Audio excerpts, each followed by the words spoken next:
Hello, welcome to From the Floor to Fintech. This is a podcast about breaking into fintech from non traditional backgrounds, honestly, without any hype, no hustle culture, just being honest and direct. So my name is Gad, and this is my first episode. This episode is just an explanation of how I broke into the fintech world, and why I'm making this podcast is for everybody else outside there to be able to see exactly how you're able to break into the fintech space. And I'll give an explanation of how I started out and what I'm doing currently and how we're able to break into the fintech space. Until recently, I worked in a big uh, manufacturing company that are producing one of the best products. I can call them your best breakfast products. Sausage in this sense. Literally, it's not a metaphor. It's not anything that I'm saying, but that's the truth. It was actually an actual job. Long shifts, you can imagine. Physical endurance, a lot of physical work, a lot of routine things that you have to do almost every day. But still, I was very reliable. I want to say this clearly. There's nothing wrong about this kind of work. It made a living for me. I was able to pay my bills. It taught me a lot of disciplines in terms of processes and also gave me some stability. But over time, I started to feel like about outgrown this role, maybe this, uh, I can put it, fake stability. And I'm starting to feel like I need to go back to where I belong. Not because I'm better than it, but because I want to use more of my mind, the curiosity, and my voice to create an impact in the real world of fintech.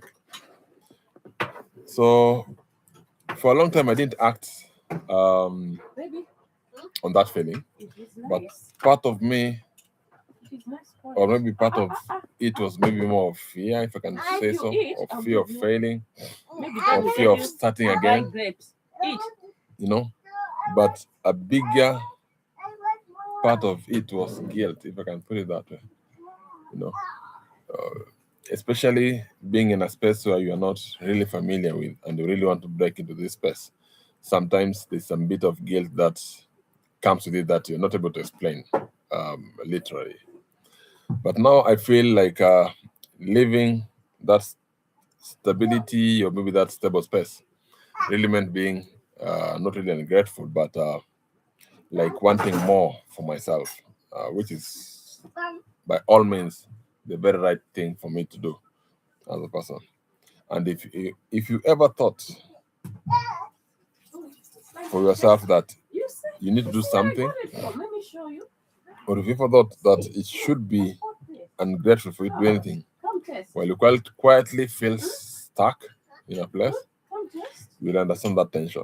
Because the tension that comes between your inner self and your potential.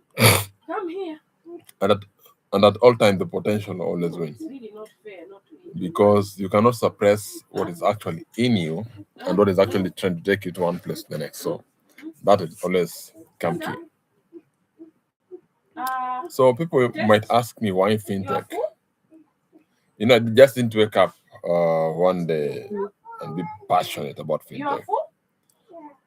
For me, what really attracted me to the fintech space over a period of time was how close it sits in real life. Fintech, it's like the way you do your things day to day. You can imagine from a simple thing as money or currencies. How do you make payments? How does business actually work? How do businesses communicate? You know, I started reading, listening, or even having video shoots of what's actually happening in the fintech space. And this came way, way down when I was still working among the top fintechs um, in the EMEA region where I started out. So in my career, I specifically actually started out as a pure accountant. You can imagine, as an accountant. Then I later on moved into the banking space. And for this banking space, for me, was literally those days of opening an account. But the beauty about it, what really transformed that was I was part of the pioneering team that launched what we call in the bank I was working with, it's called Equity, what they call M-Cash. It was a digital account. A digital account where you open on your phone by just dialing a USSD code, and you get an account, and you can also get a card that you can use it to make transaction, make payment. Then we evolved over that product and came up with an agency banking, the first agency banking service uh, in the sub-Saharan Africa that supported remote generation of accounts, loan, insurance, among other things from an agency point of view.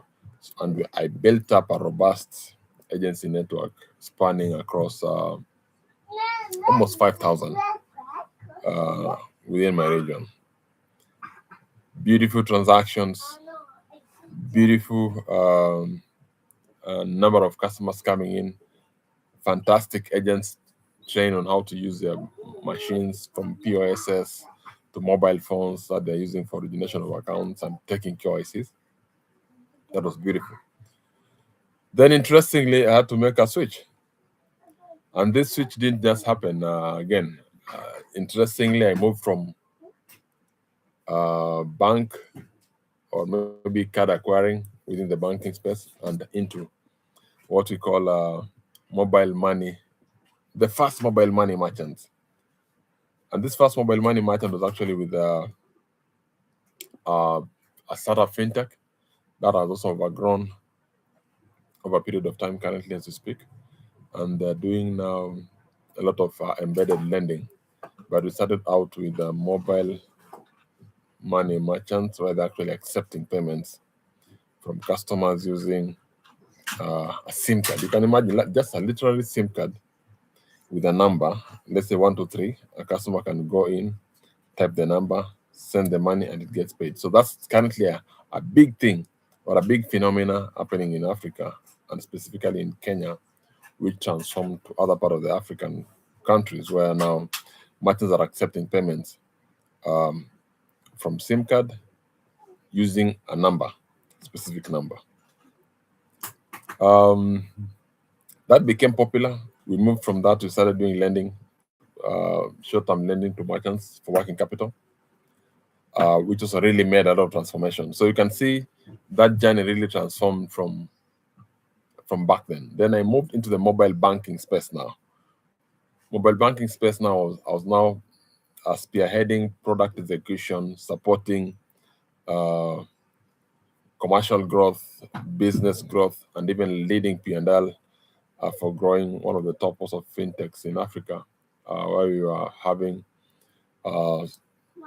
SaaS, or maybe I can call it BSS for banking solutions, and mobile money APIs, single APIs supporting commercial banks, merchants, different billers into one ecosystem. So currently, also a very big company. I think they're celebrating about their 20 years in business. Almost 20 or 18 years in business since this started off that journey.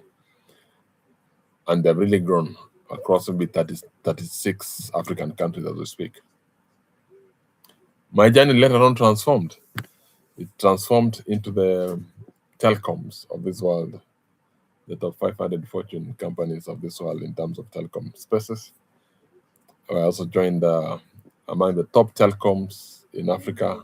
I can call it number 2 telecom in Africa and number 1 telecom in Asia, where I was in charge of mobile money digital transformation and payments across the African market.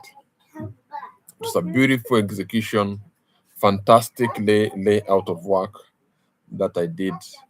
Um, uh, I built a lot of rails interoperability that actually supported banking spaces, supported different merchants paying from different ecosystems, supported cross-border payments of money, supported cross-border merchant payments. Like literally, you could walk into Dubai Expo and make payment using Airtel Money to any of the merchants across the Expo. So that's part of the transformation of the things that I did. Then I moved, just being the daring person, I moved into the different ecosystem just to see exactly what can we do in that space. And that's the reason why um, I'm in different destinations, I'm in different journeys, and just trying to transform exactly to see what can come out of this different space and different segment. So why this podcast? Maybe someone can ask why this podcast. This podcast isn't a side hustle or a shortcut to anything.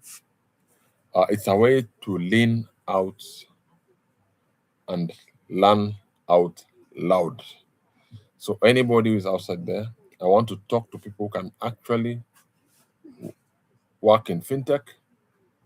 I want to talk to founders, especially those who didn't start the fintech then the traditional way. And I want to ask questions to people who always want to know publicly in terms of how can they go or maybe join the fintech space. How long did it take you to get into the fintech space? How did you get in the first place? What kind of role really made you to get into the fintech space? These are the hard questions I really want to understand or maybe ask people into this space. What are those hard things you're doing in fintech that is really transforming the way people are living each and every day of their life? What is that segment? What is that industry you're working at, and what are you doing in that industry that's actually changing the culture around fintechs and spaces? What advice will you give to someone who really want to start off from non-traditional fintech space, uh, from a different background? Might be a nurse, might be a lawyer, it might be a janitor, it might be a teacher, to get into this fintech space. So if you're listening, working a job that no longer fits you, curious about fintech but unsure how or where to start, or trying to change direction without banning anything or everything, this podcast is for you. This podcast is for you. And if you're already in fintech, I hope this conversation reminds you how many different paths might lead you into fintech. Over the next episode, most likely I'll be speaking with people across payments, sales operations, customer success, founders, just having a very honest conversation, not polished success stories. If this resonates, follow my podcast, share it with someone who might need to hear it. Thanks for listening, and I'll see you in the next episode. Goodbye.